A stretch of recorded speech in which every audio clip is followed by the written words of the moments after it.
Guys, ngayon guys is, ayan, i-upload ko na po yung Tower of Hell and yung Evade.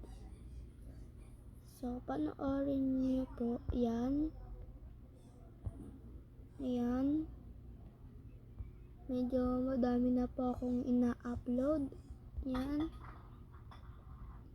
And guys, may isa pa po akong account pero secret po yun. Tara guys, Roblox muna tayo.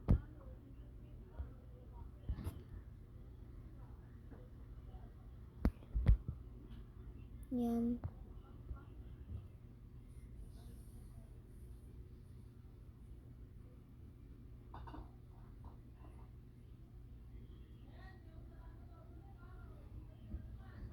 Yan guys, Roblox muna tayo.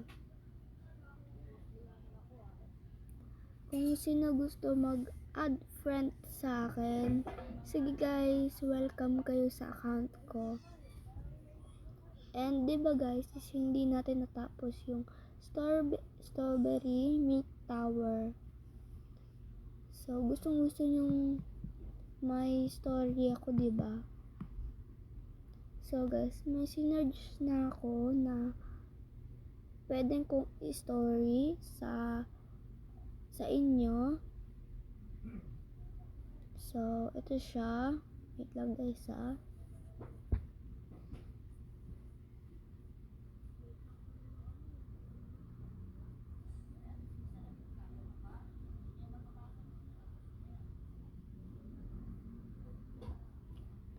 Medyo mahirap kasi siya and medyo creepy din.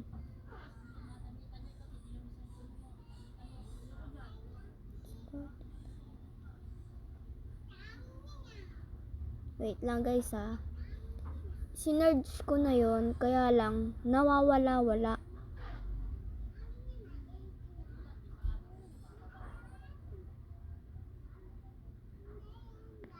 Lang guys, namamali ako ng spelling. Ayan.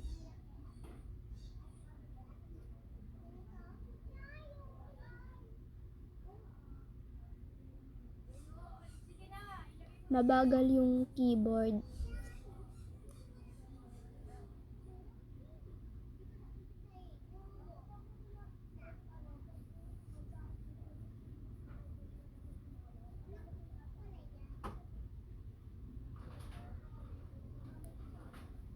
Ito guys. May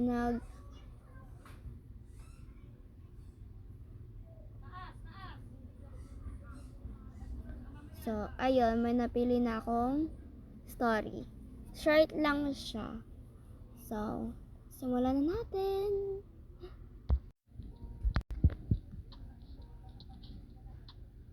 Wait lang guys.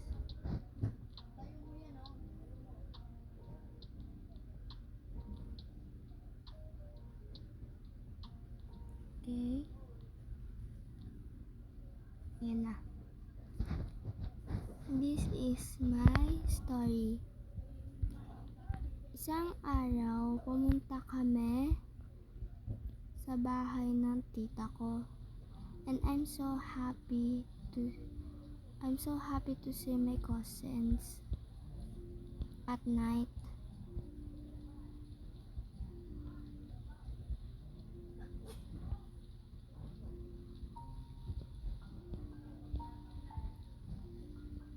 Kumakain na kami ng niluto ni tita. After namin kumain, umakyat na kami sa second floor para magkwentuhan ng nakakatakot na mga malibang lang kami. Sabi ko, nako pinsan, alam nyo ba, sa bahay namin may nagpaparamdam daw doon. Dati, pinsan kong babae. nakakatakot sa bahay niyo. Parang ayaw ko na doon sa pumunta. Nahuhulog ako guys. Wait lang. Nahirapan ako mag-story eh. Dito na lang muna tayo. Ayan.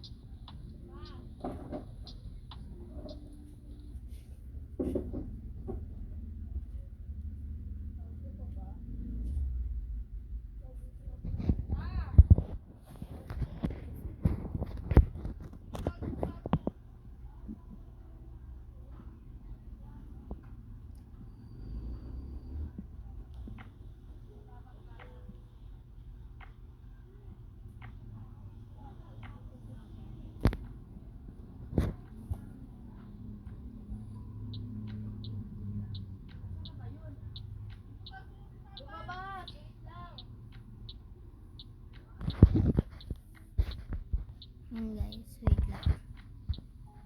Start na ba? Dito tayo.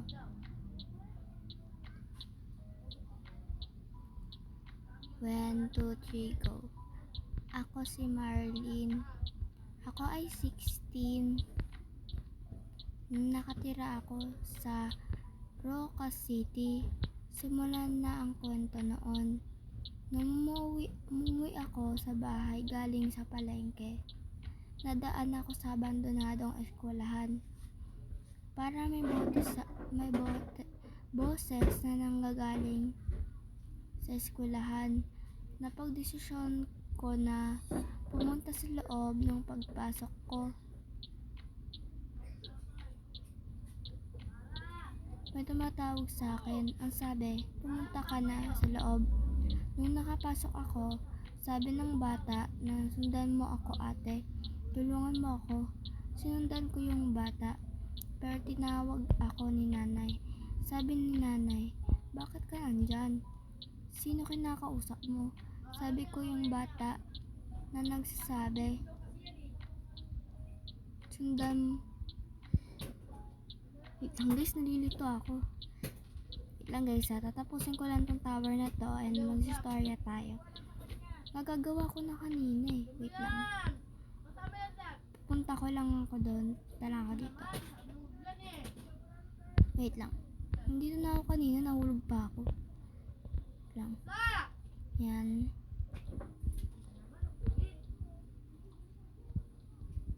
Wait lang guys. Tatapusin ko lang talaga. Lang. Oh, yun. Lang. Oh. Lang guys ah.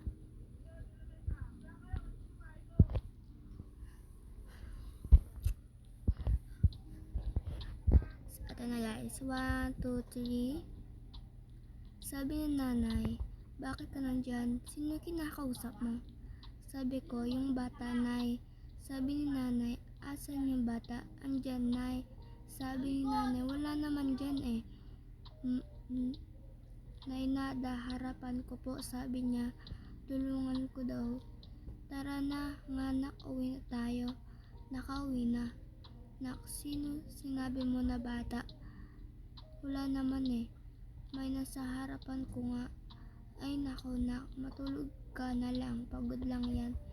Sige na, tulog na ako sa panaginip. Ang isa, putol-putol eh. Ano na naman iniyak mo? Wait lang. Yan.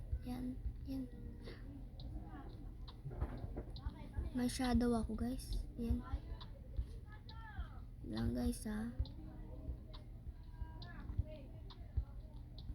Putol talaga yung story ko. Hindi ko alam kung bakit. Forward ko na lang kaya sa inyo. Wait lang.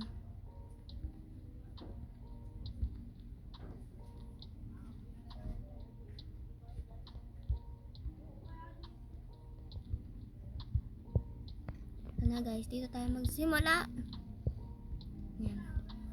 Dito muna di muna ako magsalita. Sa panaginip at Ate, tulungan mo ako. Ate, tulungan mo. Tulong ate, dali pumunta ka sa eskwelahan. Bilis ate, nagising. Ano yung bukas lang nga, kinabukasan. Nalalabas muna ako. Saan ka naman pupunta? Wala na, dyan lang pumunta sa eskwelahan. Ate, dali, laro tayo. Sinundan ko yung bata, nakasulat sa pader. Patayin kita, tumingin ako. Sa bata, may dala siyang kutsilyo. Lumabas ako. Short story lang guys. Wait lang. Ayan. Noong nakaraang gabi, pumasyal kami sa Pangasinan kasama ang aking mga magulang at kapatid. Isang gabi, may narinig kami na malakas na kalabog sa bubong ng lolo ko. Sa tami ko naman sa mama ko, maano po yung malakas na kalabog sa bubong? Ewan ko anak, baka pusa lang yun na tumalon sa bubong. Ganun ba ma? May halong kaba na nagsalita. Lumipas na ang isang gabi, may narinig kami umiyak na babae sa labas. Habang nagkakasiyahan kami magpapamilya. Ma, mga anak, narinig niyo ba yung umiyak na babae sa labas?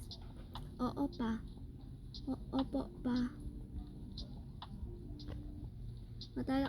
Matagal ko na yan narinig mga apo at anak. Gabi-gabi ko diyan narinig. Pinababayaan ko lang. May kwento-kwento daw dito sa bahay na to. Na may nagpakamatay daw na batang babae dito sa bahay na ito. Kaya pala, ma, nung dumating kami, ito sobrang creepy. Oo nga po, sobrang creepy po nung dumating po kami. Lagi na lang short story.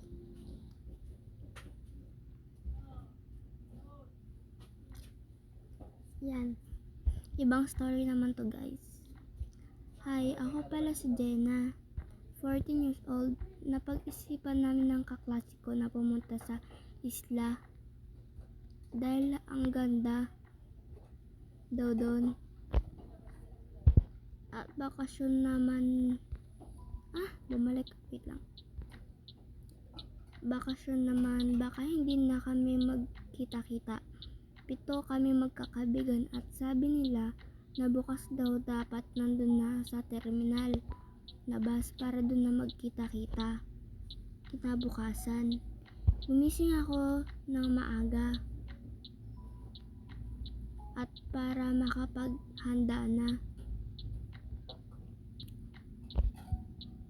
At ayun na nga, nagkita-kita na kami sa terminal. Ang mga kaibigan ko pala si Jenny, Rose, Mia, YN, May, at isang lalaki na si Joseph. Si Jenny ay pinakamagandang sa amin. Si Rose naman ang pinakamahinhin. Si Mia naman ay pinakamabait. Si YN ang pinaka-joker. Si Joseph naman ay bisexual, kaya nagkasundo kami. Nahulog. Wait lang. Tama na tong story guys. Nanginginig ako eh. So, bye bye guys.